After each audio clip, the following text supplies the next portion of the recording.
Hello students, today's video is very important.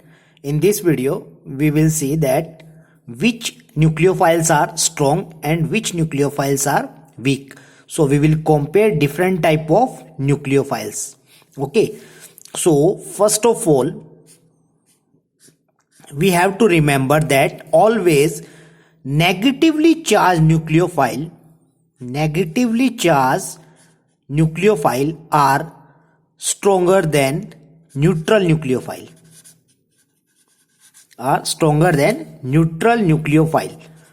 For example, if we are comparing OH negative and H2O, then OH negative is a stronger nucleophile than H2O because actually nucleophilicity is a kinetic concept. It is a kinetic concept. What is a nucleophile? Nucleophile is the species which donate its electron to carbon. Now the species which donate faster its electron to carbon, that is the good nucleophile. So it is a negatively charged species and it is neutral, so it is highly unstable. That's why it donates its electron faster to carbon. That's why negatively charged always better nucleophile than neutral. Similarly, if we compare NH2 negative and NH3,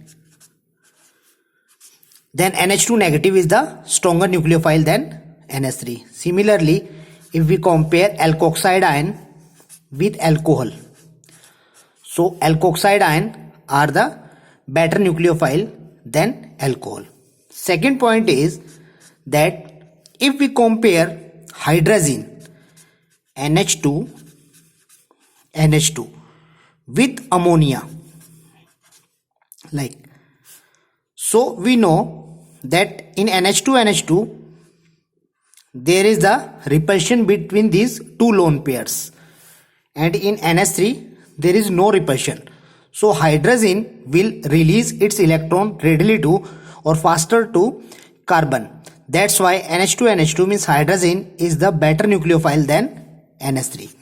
Similarly, if we compare H2O2,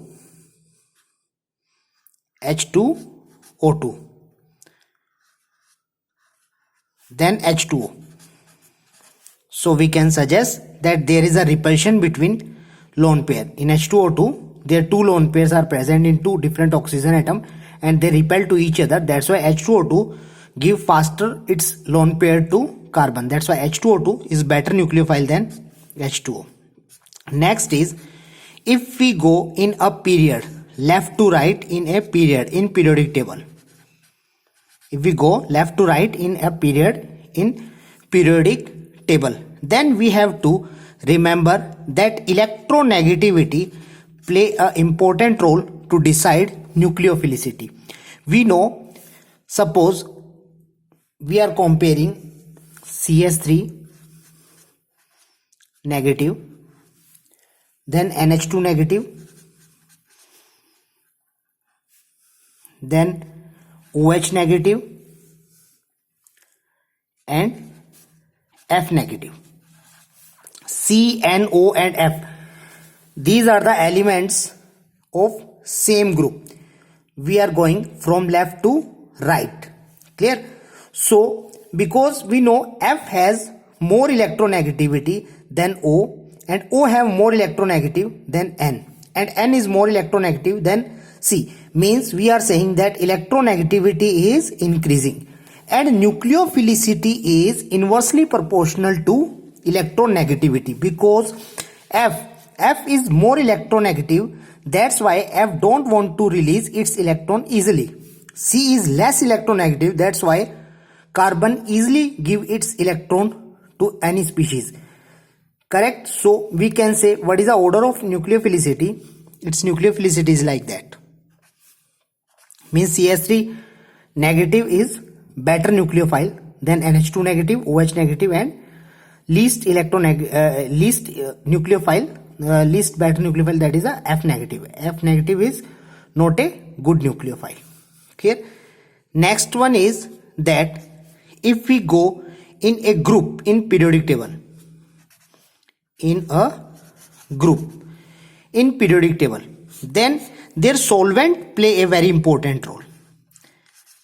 Their solvent play a very important role because atomic size play important role to decide nucleophilicity. For example, if we are taking protic solvent, polar protic solvent, for example H2O, etc. In polar protic solvent, when we go downward in a group, then we know atomic size is increases. Clear? But we know smaller the atom have more hydration. Correct? Due to hydrogen bonding, protic solvent make hydrogen bonding with our nucleophile. That's why if nucleophile size is small, then hydration will be more. So its size become bigger and it can't approach easily to carbon. That's why we can say as we go downward, then atomic size is increases, but due to hydration, actual atomic size is decreases. That's why if we are taking an example, F negative, Cl negative, Br negative and I negative, as we go downward in the group. In polar protic solvent, F negative is very small, but its hydration will be more because of smaller size. Its hydration will be more, and after hydration or after forming hydrogen bonding, F become bulkier. That's why F cannot easily approach to carbon. Now which will approach carbon? I negative easily. That's why order of nucleophilicity will be like I negative will be good nucleophile in polar protic solvent. But if we are talking about polar aprotic solvent,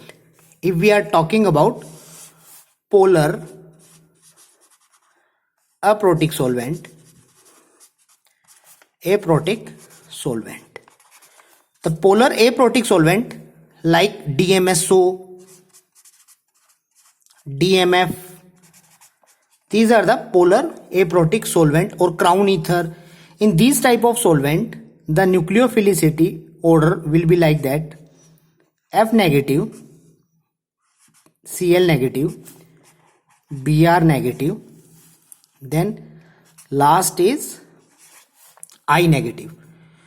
We can say that order of nucleophilicity is decreasing down the group in aprotic solvent. Why? Because aprotic solvent are not capable to form hydrogen bonding. That's why F is the smallest, and because F negative is not forming hydrogen bonding, its hydration is not occurring. That's why F negative can easily approach to carbon.